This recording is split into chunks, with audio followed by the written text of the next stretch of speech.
What's going on, sci-fi fans? My name is Ben and welcome back to the bench for a brand new episode here on Sci-Fi Wednesdays. We're just coming off of our Architon's light cruiser and we're going to keep that Star Wars vibe going. We're going to start a new project today and I'm hoping this is going to be a ton of fun because I've been wanting to build this kit for quite some time now. In fact, I'm pretty sure my girlfriend will be really happy I can finally stop talking about it and get it done. So here we go. We're going to be working on this right here, the 1/12th scale figure of General Grievous by Bandai.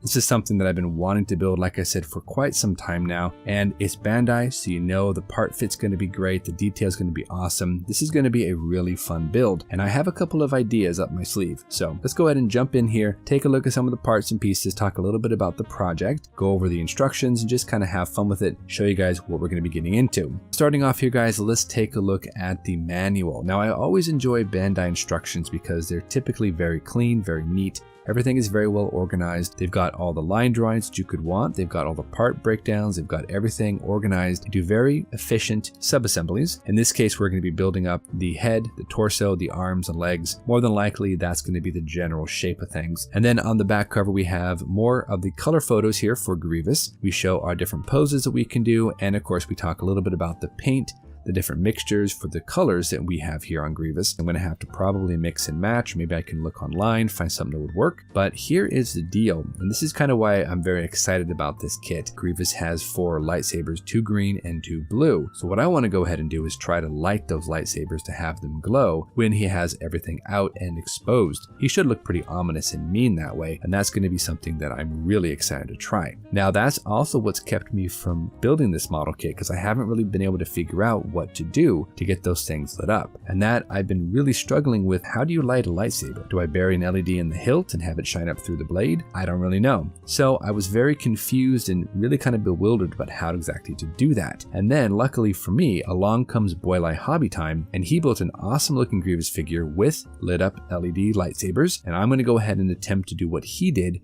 and I'm going to be using LED filaments. Now, I've actually picked these up off of AliExpress. These are 2 different versions. They are 3-volt LEDs. We've got blue and we've got green, and that should hopefully match up just perfectly with the green and the blue lightsabers here in the kit. Now, I have actually never used these types before, but Boylai always tends to use LED filaments for amazing jobs and awesome looking vignettes and dioramas, so I'm going to try it. We're going to go ahead and use him as inspiration. We're going to try out some of his techniques, and we're going to see if we can't light up some lightsabers here for our Grievous figure. Now, to give you guys an idea about what these look like, I've got a 3-volt coin battery here. As you can see, I love the look of these. They are super cool, very uniform, very nicely lit up. So yeah, I think it's going to work perfectly. Now, of course, the one drawback is, however, these are super flexible. As you can see, you can't really have a lightsaber duel with a lightsaber whip, right? You can't really do that. So we need to go ahead and get this into a bit more of a rigid frame. So again, Boylai to the rescue. I used his idea as inspiration, and I went out and I picked up these right here, which are cocktail stirrers. And these actually showed up on the Architons as well, because I used some of these for LED standoffs. But as you can see, these flip up inside these stirrers without any problem whatsoever. And then, as you can see, perfectly rigid, we have ourselves a lightsaber blade. So that should be really, really nice. Let's go ahead and give you a real quick close-up here and you can check it out. These are 3-volt and they have a negative and a positive side. So as you can see here, the positive side has a little hole in it, I believe. The negative side is no hole whatsoever. We should be able to go ahead and just hook a small, maybe magnet wire or some such onto these and string it down inside between the LED and the outer casing, right down to the other side of that, and then put that through the hilt, string it wherever it needs to go. So I think that should be just fine. Now, I picked up like 1,000 of these for very cheap online, and I think these are going to work really, really well. The only drawback is they are opaque white. They aren't clear. I don't think that's going to be much of an issue. I almost kind of wanted them to be a bit opaque so you wouldn't see any of the tiny LEDs and you would get more of a glowing effect. And when you go ahead and put the LED filament into the tube, as you can see here, looks pretty good. I like how that appears. A little bit more muted, but that's okay. These are very bright here in real life. And then also with the green LED filament, we can go ahead and give you guys a look at that as well. It's very much like the blue, very bright, very crisp light. I think, again, we slipped that through the opaque cocktail stir, and you can see this has got some great detail. Now, the cool thing is the cocktail stir is about the same diameter as that blade. So in theory, we should be able to replace the blade with the cocktail stirrer and then just go ahead and thread the wires up into the straw and attach it to the LED. We don't have a lot of room in these hilts, but I'm thinking maybe we might be able to go ahead and drill down through the hilt, open that inside up just a little bit, because the LED itself needs to go ahead and go into the lightsaber hilt just a little bit. Otherwise, it is going to be super long, and we don't want it to be too long and dominate the scene too much. So I think if we can go ahead and drill into the hilt just a little bit, and then go ahead and fit the cocktail straw down around that LED, string in the wires, and then just kind of poke them out through the side of the hilt, we should be able to get this looking pretty cool.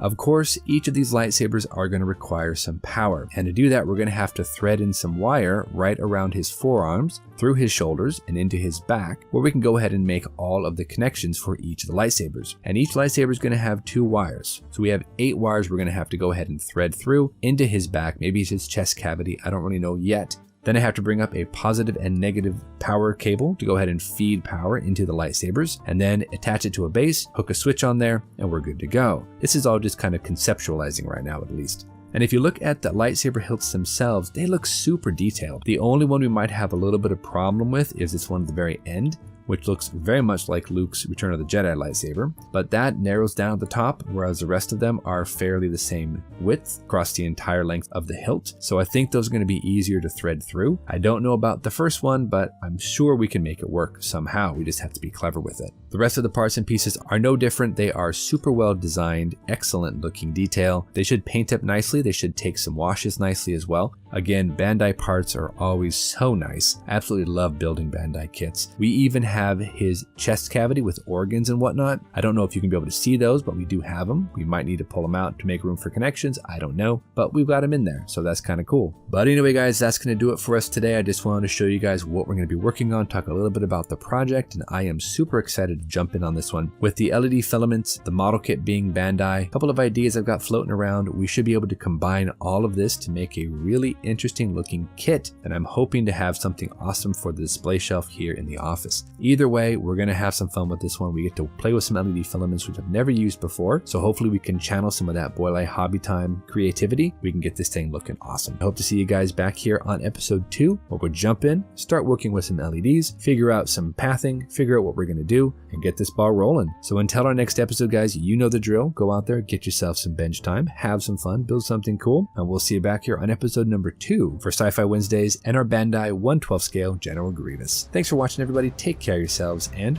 we'll see you soon.